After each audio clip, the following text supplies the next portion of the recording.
সীমান্তে বাংলাদেশের জোরালো পদক্ষেপের পর পিছু হটল ভারত।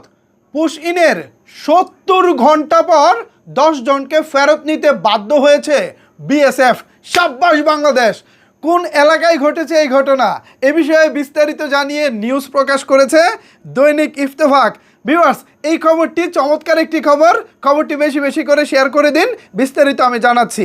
এখানে দৈনিক ইত্তেফাক এই খবরের শিরোনাম করেছে, পুশ ইন করার ৭০ ঘন্টা পর ১০ জনকে ফেরত নিল বিএসএফ। মূল খবরে বলা হচ্ছে, পঞ্চগড় সীমান্ত দিয়ে পুশ ইন চেষ্টার পর নোম্যান্স ল্যান্ডে প্রায় ৭০ ঘন্টা আটকে থাকা নারী ও শিশুসহ ১০ জনকে শেষ পর্যন্ত ফেরত নিয়েছে ভারতের সীমান্তরক্ষী বাহিনী বিএসএফ।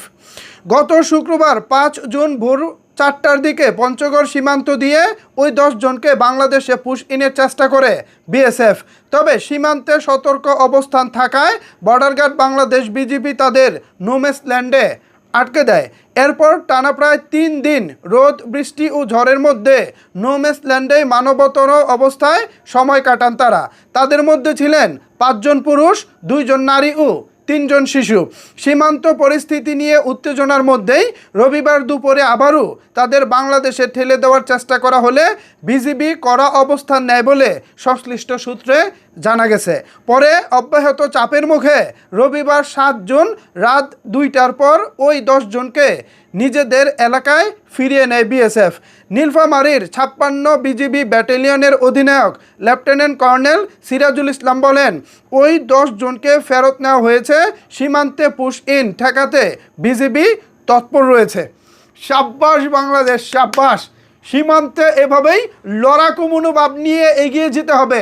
ভারতের চোখরাঙানিকে আমরা ভয় পাই না।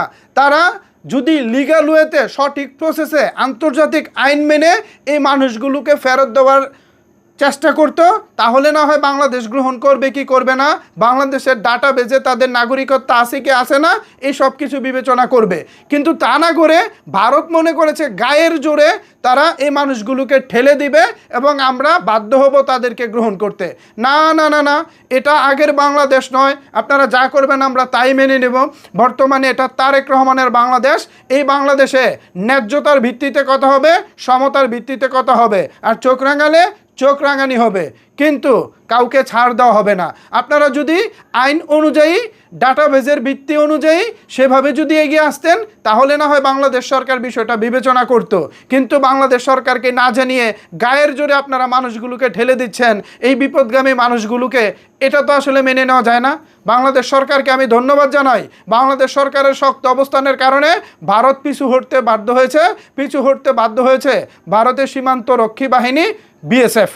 আর ধন্যবাদ বাংলাদেশের বর্ডার গার্ড বাহিনী বিজিবিকে। আপনারা দায়িত্ব পালন করে যাচ্ছেন দারুণভাবে।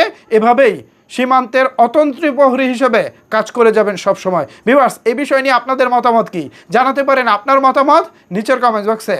ধন্যবাদ সবাইকে এতক্ষণ আমার সাথে থাকার জন্য।